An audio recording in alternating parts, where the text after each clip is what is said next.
everyone, welcome back to my channel SnehaforCELPIP and IELTS, and in today's video we are going to discuss reading module of IELTS. And in the reading module today will be the point of discussion would be your matching heading types of questions. Now these types of questions are there in your IELTS General as well as in IELTS Academic, and generally these are a bit complex for most of the students, and there are several reasons for that. So you would have often seen these types of question in your examination when there is a text given to you, and on the basis of this text the question, it says that there is a list of headings and then there are section A, B, C, D, E written, and you have to select the appropriate heading for each of the sections. Now let me explain in detail what actually are these types of questions. So here what you have to do is you basically are given a text, and this reading comprehension, this text, it's divided into certain sections. So as you can see over here, this is section A, this is section B, this is section C. Now section A includes these three paragraphs, 1, 2, 3. Similarly, this section B, it includes two paragraphs, this and this. And then there is section C, in which there is this one paragraph and this paragraph as well. Then we have section D, where we have 1, 2, 3 paragraphs again, and then lastly we have section E. So these are the 5 sections into which reading comprehension is divided. And what you have to do is that you have to give an appropriate heading to each of the sections, and you will be choosing headings from this list given to you. So that's what you have to do over here. Now, here the best approach that's going to work for you is reading the section and then looking at the list of headings. Do not look at the list of headings directly. Reading them, it will be a total wastage of time and nothing else. So what you're going to do is, this is the approach that you're going to follow. You will read section A. Now when I say read section A, I do not mean that you read each and every word that's there in section. It's going to be very much time consuming otherwise. You have 60 minutes in your reading, if you remember that. IELTS reading, it has 60 minutes and you have 40 questions to solve. And on top of that, if you start reading each and every word that's there in the text, you won't be left with any time to either solve some of the questions or revise the questions. And that is why the most appropriate thing to do would be skimming rather than reading each and everything. So if you people remember skimming, I have discussed this in my previous videos as well. In reading, we talk about two skills. So there is scanning, then there is skimming. Scanning is when you're searching for some keywords. Skimming is when you're reading only the main words to try to understand the summary, the gist.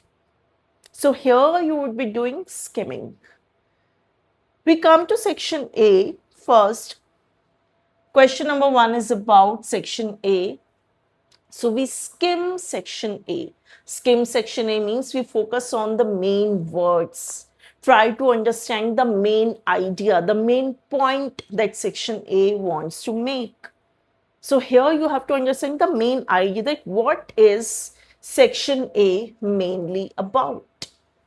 This is what you have to focus on in these types of questions.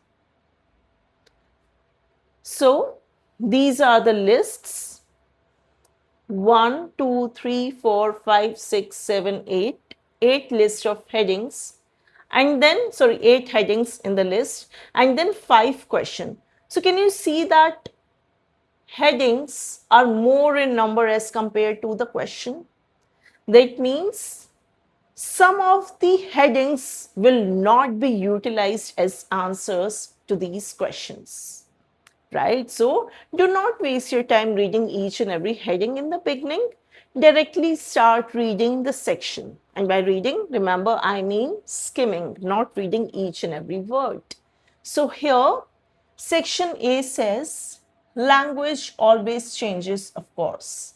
This is one of the few constants about it, but it's arguably changing at a faster rate now than that at any previous moment in its history. And emojis, the set of characters that people use to punctuate their online correspondence, are at the forefront of this frenzy for change. As a form of global communication, emojis only began their growth in 2011. 4 years later, it was estimated that they were being used by over 90% of the online population. In excess of 6 billion were being sent every day. Their prevalence in the culture was such that Oxford Dictionaries recently chose one of their word of the year. Words of the year are those judged to be reflective of the ethos, mood, or preoccupations of that particular year. They are very much of their time, and often once the time has passed, they fade from people's consciousness almost as quickly as they arose. There is a good chance then that the emoji chosen by Oxford Dictionaries, the face with tears of joy, will also appear to be dated in a few years. But the reasons for this offer a fascinating insight into the way that society is evolving. The little yellow circle with dots or eyes acts as a surprisingly good lens through which to view the history of human communication and to predict its future. Now, if you look at A definitely talks about how emojis came into picture. So it was in 2011. And then 4 years later, that means somewhere around 2015, they were being used by over 90% of the people online. And 6 billion were being sent every day. They were prevalent and they are still prevalent in the culture. And then it says that there is a good chance that emojis chosen by Oxford Dictionary will appear to be dated in a few years. But the reasons for this, there is an insight in a way the society is evolving. Right? So here in section A, we are talking about how emojis came into picture, how their usage, it expanded in the online world. That is the main idea here, right? And the impact of that expansion was that Oxford Dictionary chose an emoji, this, as the word of the year, right? So that is the main idea of section A. Now you look at the headings. So 1 says why emojis may have a short life. 2 says ways in which new emojis are defined and made available. 3 says how words and emojis both fulfill new needs in our society. 4 says how emojis are regarded in different ways by different cultures. 5 says the use of emojis in different fields and what this means for us. 6 is the rapid spread of a new way of interacting. 7 says how and where emojis were first invented. And 8 says that the value of emojis for making feelings clear. Now, clearly, this was about expansion, about usage of emojis. So, look at heading number 6. The rapid spread of a new way of interacting. The new way of interacting is emojis, right?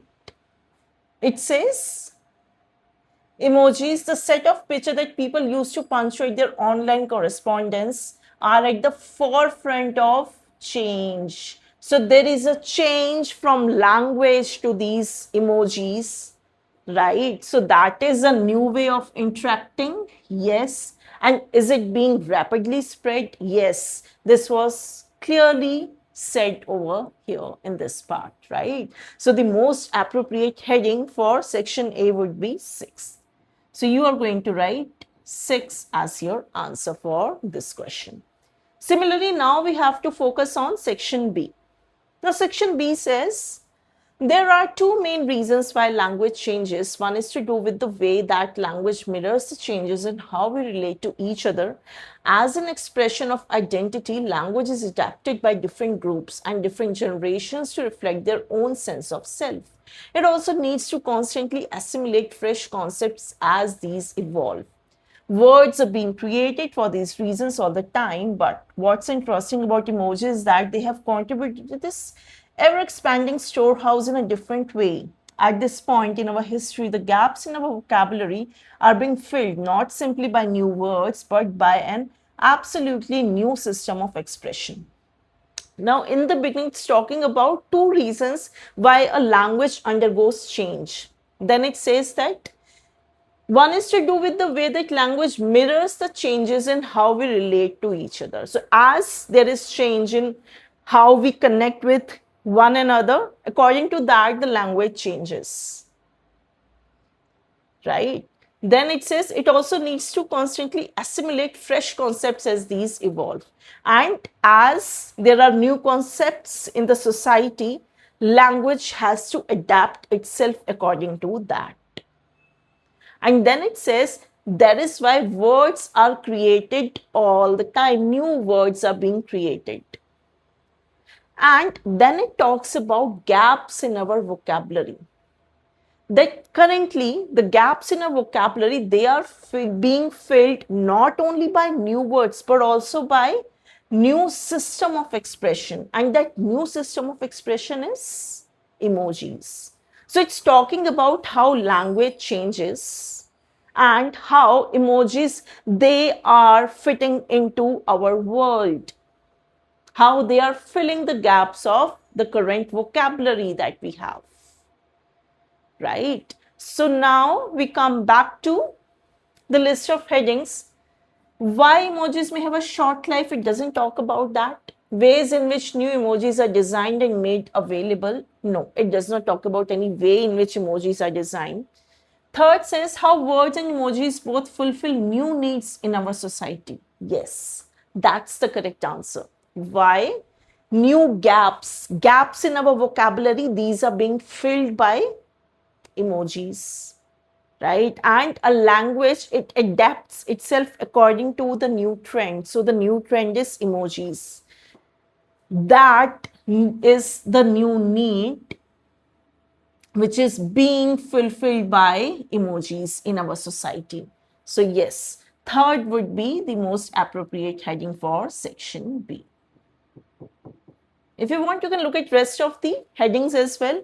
Fourth says emojis are regarded in different ways by different cultures. Now, it does not talk about it. It only says that, language, it adapts according to the society, according to the ways the society, changes. It's not talking about any different culture or anything.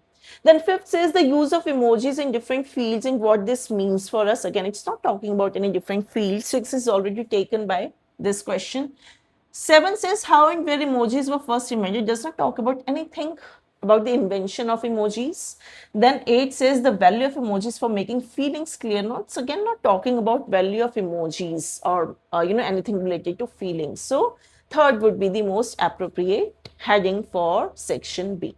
Now we come to section C. It says the second major reason that language changes is down to technology. So this was the first reason of changes that are there in language. And then there's the second reason, which is technology. The ways in which the technologies we use have an effect on the process of communication itself. Both hardware and new technologies result in us subtly changing the way we interact with each other and also altering the shape of the language we use. That means according to technology, our language, that also changes.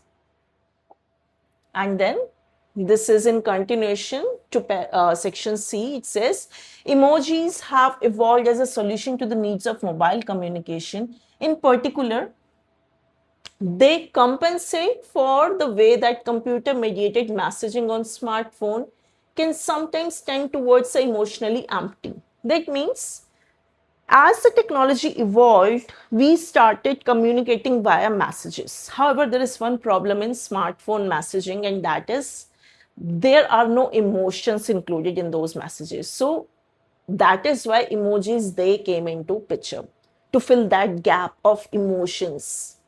Whereas face to face or even voice to voice conversation can express emotional closeness through facial expression or tone of voice. This is easy to miss when messages are rendered in a few short words on a small screen. Emojis are a means of restoring this emotional framing to an interaction. So that emotional gap, that emotional void that's there in messages, that can be filled using emojis. So yes, it's talking about how language changes with technology. We switched from face-to-face interaction to messaging, but there is this emotional void that's there in messaging, and to fill that emotional void, to include feelings in our messages, emojis are a great way to do that. Now we come back to headings. Try to match the headings with this. So you'll see that it definitely talks about technology, about emotions, about feelings. And there is only one heading that talks about either technology or feelings, and that is this: the value of emojis for making feelings clear. It does not talk about short life. It does not talk about ways in which emojis are designed. This one is already taken. Third one, fourth says you got different ways by different cultures. No, this is not the point of discussion here. Fifth says use of emojis in different fields. No, it's not talking about different fields again. Then six is already taken. Seven says how emojis were invented. No, it's not about invention. So clearly, 8 is the answer for section C. Now we come to section D. It says, but unlike almost any other type of language system, emojis have something akin to a built-in obsolescence. Just as smartphones and their operating systems have a frequent refresh rate, emojis also get routine enhancement. So there are changes, routine changes in emojis as well. These emojis you have on your phone now will undergo subtle redesigns over the course of time, and extra characters will be added. Because of this, their usefulness is artificially limited. That means even emojis, they evolve with time. It's not that they are very constant. In the context of communication system, this is something that's never previously been the case. 20 years ago, people might have bought a new landline phone when they were tired of the design of their old phone, or if they wanted to get one with whatever latest invention was going around. An inbuilt answering machine, say. But they did not have to upgrade the language they were using as well. That means previously, people used to upgrade their device, but not the language. But now even the language is being upgraded because of these technology, because of these emojis. Emojis, on the other hand, are a case study of how technology and the human capacity for communication are working together, of how the onward march of technology exists at the intersection of consumerism, innovation, and design. Moreover, the fact that they are at the front line of a relentless wave of technology-driven change in communication practices encourages, if not necessitates, a great amount of creativity in the way they are used. So here, the main point of discussion of D is enhancement of emojis. How these emojis, the emojis that we are using today, even their usefulness is very limited because they keep on changing, enhancing with time. Earlier, there were only devices that were being upgraded. Now, even this language, these emojis, this language is being upgraded with time. Right? So that's the main point over here. Now, out of these, now there is only one heading again, which points to this idea, and that is why emojis may have a short life. So they may have a short life, yes, it clearly says their usefulness is artificially limited because they undergo routine enhancements. They have a frequent refresh rate, right? So that would be the answer for section D. So section D has the answer 1. Now we are left with the last section, E. It says, finally, there is the way they have become implicated in almost all aspects of modern society, from politics and marketing to art and entertainment. Emojis are the subject of musicals and Hollywood films. They are the inspiration of fashion design, art and architecture. They are staple in advertising and commerce. Understanding why they have become so popular and how they work can not only explain something about the nature of language, it can also help us to understand our relationship with technology, society, and ourselves. So, here the main idea is that how emojis, they have literally spread into our society, and they are there in every aspect of our society today. They are the subject of musical Hollywood films. They have been, implicated in society, from politics to marketing to art to entertainment. They are staple in advertising, commerce, right? So that means that these are very much prevalent in our society today. That's the main focus of E. And here, since we are talking about their importance in our society today, so the only heading that talks about it is this: the use of emojis in different fields. Yes, we are talking about different fields: politics, marketing, art, entertainment, advertising, commerce, and what this means for us. So, how they are really significant to our daily life in today's world, right? So, the answer for this section would be 5. So section E will have the most appropriate heading as heading 5. And this is how you solve matching heading types of questions. So remember, you have to go to the section, skim the section, try to understand the main point of discussion of that section, then come to the list and choose your answers. So people, that's it for the day. I'll be meeting you in the next video, and I'll be coming with many more concepts of discussion for you people. And if you haven't done it so far, please go to my channel, subscribe to my channel, like my videos, share my videos, and I will see you in the next video. Till then, take care everyone. Bye-bye.